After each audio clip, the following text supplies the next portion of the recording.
who's to say your privileged background pampered you so much that you can't be resilient? I mean, I'm not. I mean, especially when I look at your success, right? Now, I'm going to sit here and say part of your success was because of the advantages that you had in terms of opportunity as well as experiences. I didn't have some of the opportunities that you had readily available. So I can't tell you whether or not my challenges honed me. And that's not what we're saying resilience is. What we're saying resilience is when you hit a brick wall, what do you do about it? Do you knock a hole in it? Or do you go around it? Or do you go back? Do you just give up and say, this is as far as I'm going to go? Some of us are going to have a tougher time than others. Whether that time is orchestrated or not is what we've been talking about in our conversations. You know, the injustice of organized resistance to development. But resilience is a non-political term, but it's also a non-conditional term. Welcome to Peter and Phil's Courageous Conversations, a podcast addressing race relations and social issues in hopes that you'll be inspired to do the same. Now, let's begin our conversation with your hosts, Dr. Peter Weinstein and Dr. Philip Nelson.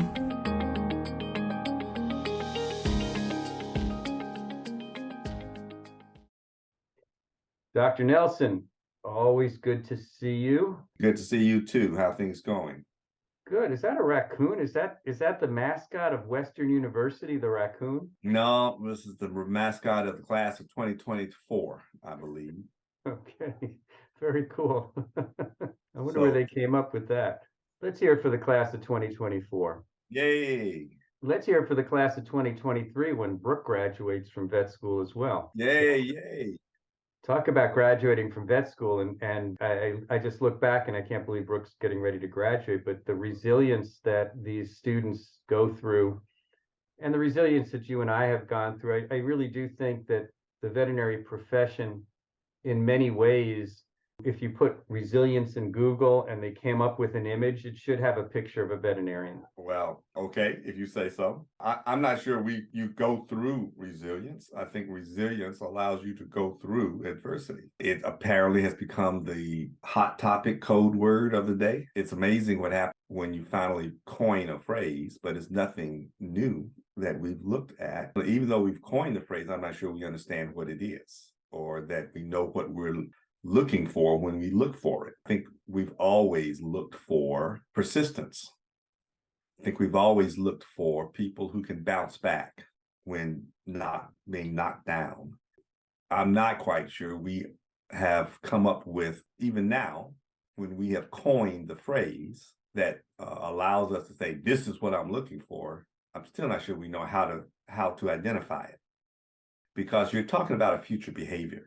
And you're talking about a future response, and nobody but an ethereal being can truly predict how one might respond to any given situation. You base your decision on past events, on historical demonstration, and you come up with a soft prediction based on personal history, because nobody knows how you might respond to a failure of a major exam at the same time that there's a death in the family, or there is a major illness in you or the family. This is a mental wellness issue that's a lot like the mantle of California and knowing when an earthquake is going to occur and how you might survive that earthquake.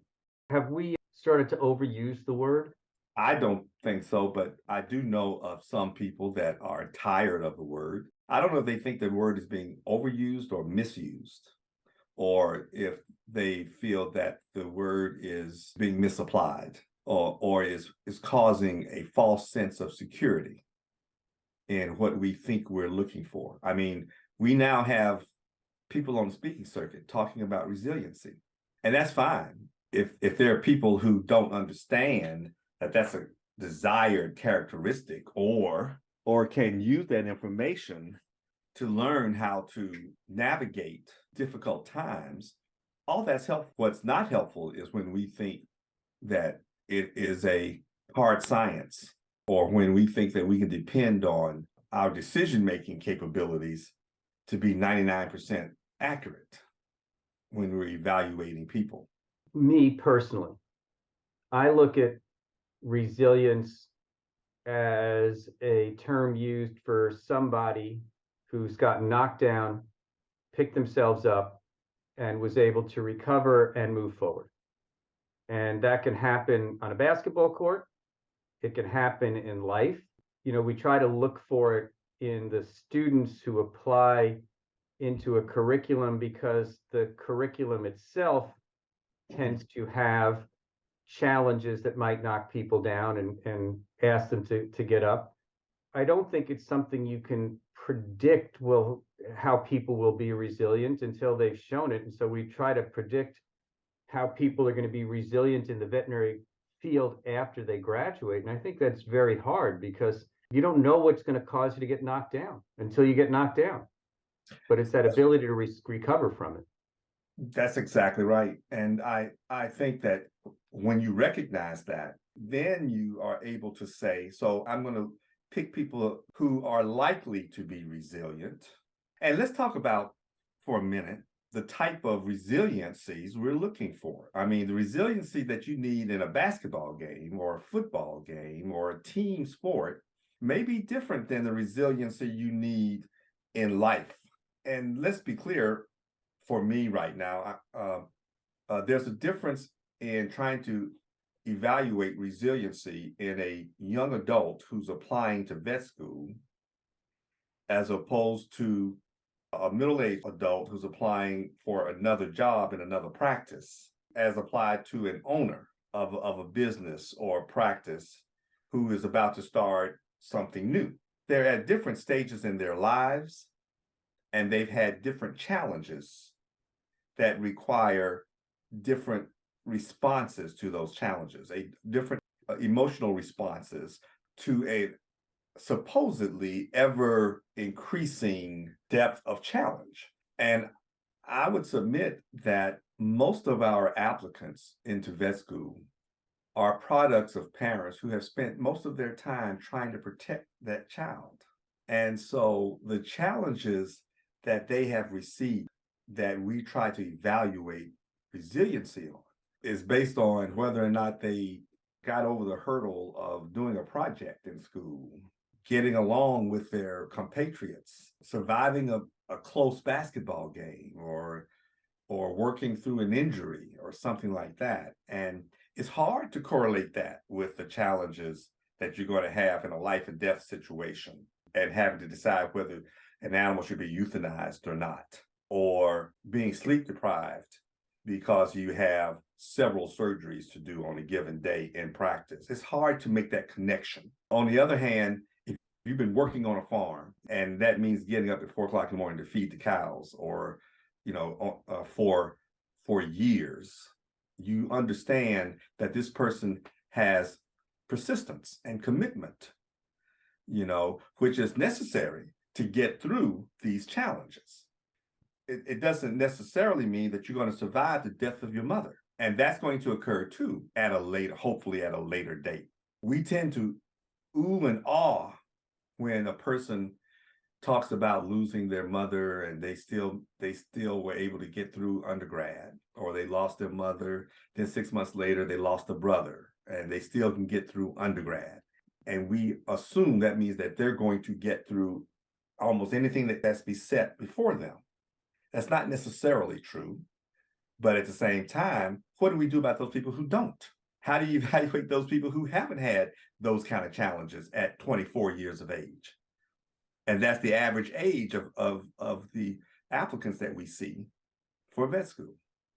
You mentioned something interesting. As parents tend to protect our children while they're growing up. Do you think that some of this, call it helicopter parenting, call it protection, might decrease resilience in people as they get older because they've had somebody else who helped them get up and dust themselves off? And do you think that maybe generationally we've had an impact on a next generation because we've been overly protective of individuals? No, not necessarily. And it was not my intent to grade parenting efforts. I think that we all naturally want our children to have a better life than we did. And I think many of us also recognize that our children need challenges. We just try to protect them while they have those challenges. And we try to provide a platform for which a safety net, if you will, for which they can fail when they have those constructed challenges. But those are not the kind of challenges we're expecting them to have to meet. On the other hand, when we're sending people over to up to Mars, we just sent a ship around the moon to challenge the resultant ship to see if it could get around the moon under certain circumstances before we send it all the way to Mars. So there's nothing wrong with that technique, that approach. It's just that it's not the same.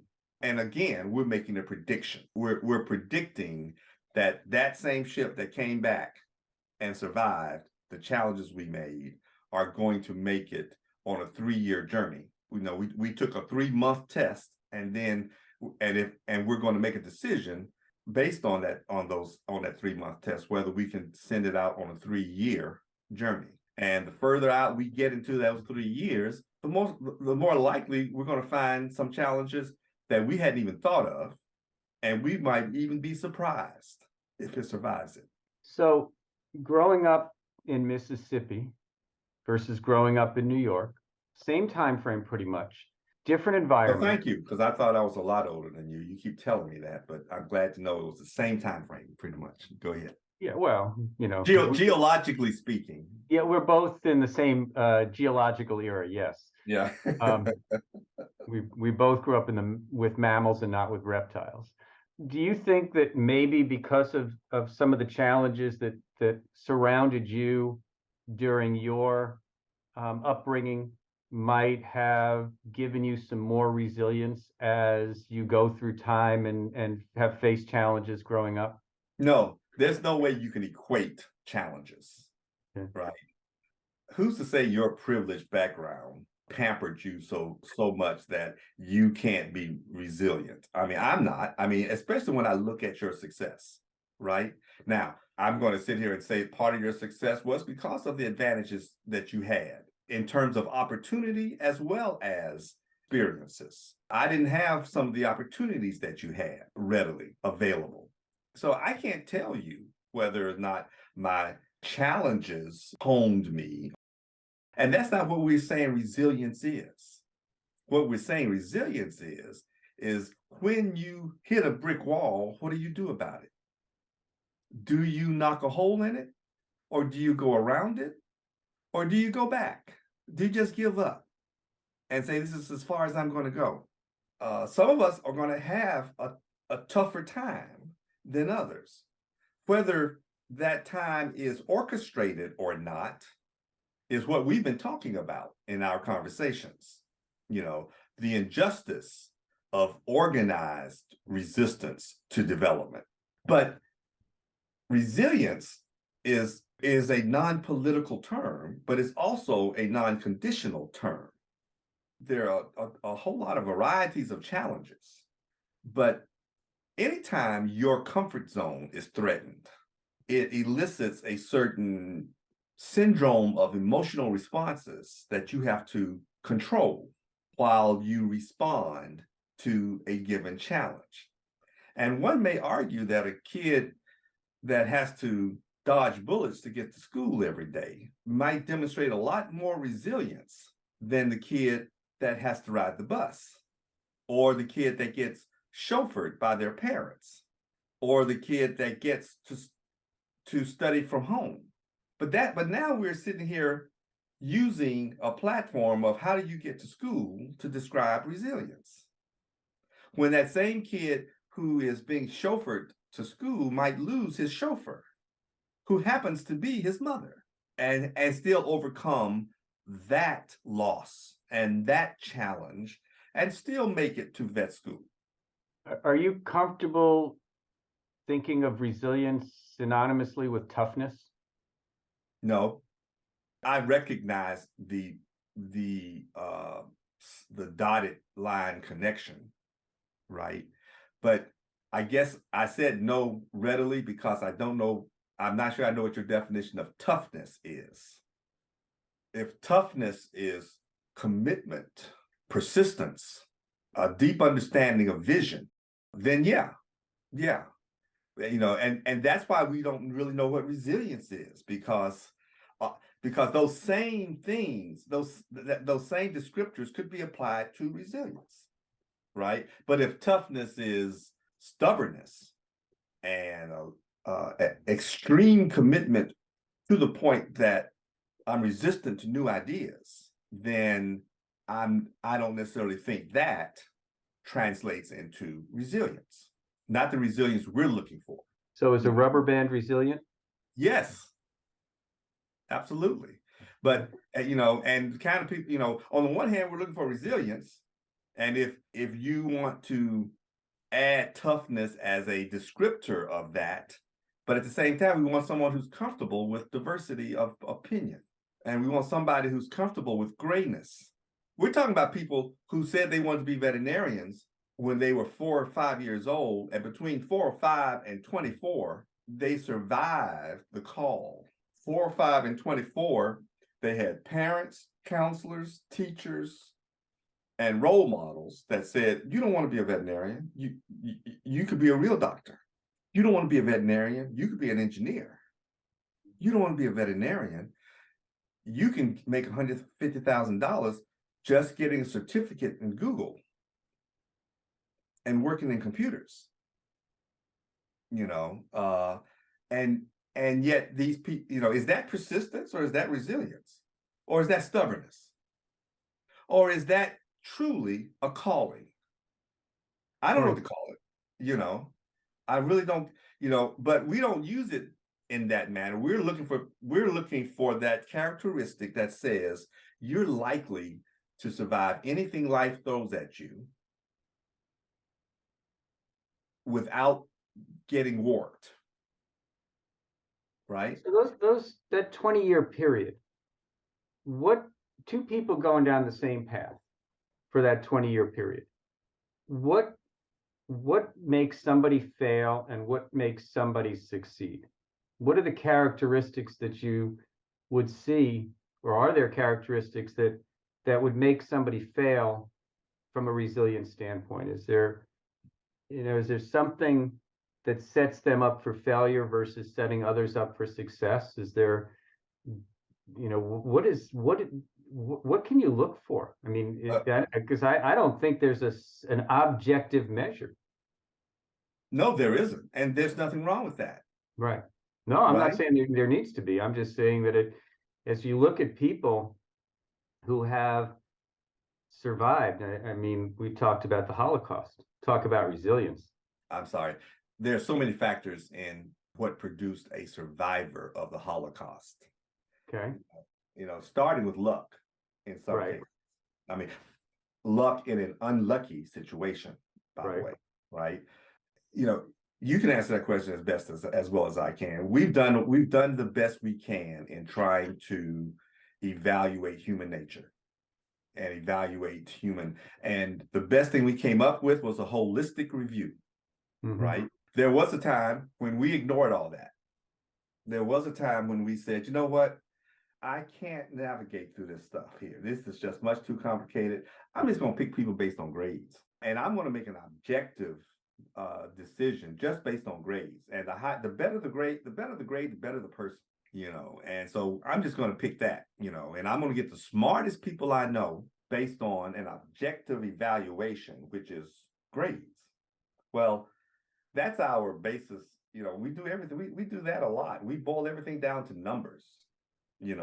We even ask, and now what we try to do is ask people to interview students and ask and try to get at their history of resilience. We ask them about certain situations that they've had, and we do these behavioral interviews. And then what do?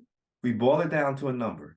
The interviewers write down a number and say, because we're uncomfortable, because we're inaccurate, the number represents a phrase. This person is unacceptable. This person needs more experiences or needs improvement or didn't fare well through their experiences or it's not likely to fare well in the challenges of veterinary school or the veterinary profession, or this person is acceptable. This person is not likely to fail. That's the best we can say. Or this person is exceptional, right? And we give them a number for each of those. And then we let 2 or 3 people or 4 people evaluate that person, and we average those numbers because of our trust in numbers.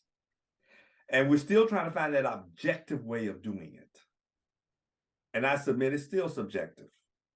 But that's the best we got. I'm not saying it's wrong. Don't get me wrong. I'm saying it's the best we can do because of the variety of experiences one might have that is difficult to apply to the variety of experiences one might get. Phil, great chat today. Truly enjoy our conversations, but you know what time it is, don't you? Peanut butter and jelly time? Absolutely. All right. Want to thank Nationwide for their continued support of our podcast. To learn more about Nationwide Pet Insurance, go to www.petinsurance.com. Thank you so much for your continued belief in our message. And we'll give our listeners a break. Everybody, thanks for listening in. You can always find us at www.peterandphil.com. And we look forward to catching up with you on our next podcast. See you guys. Thanks for listening.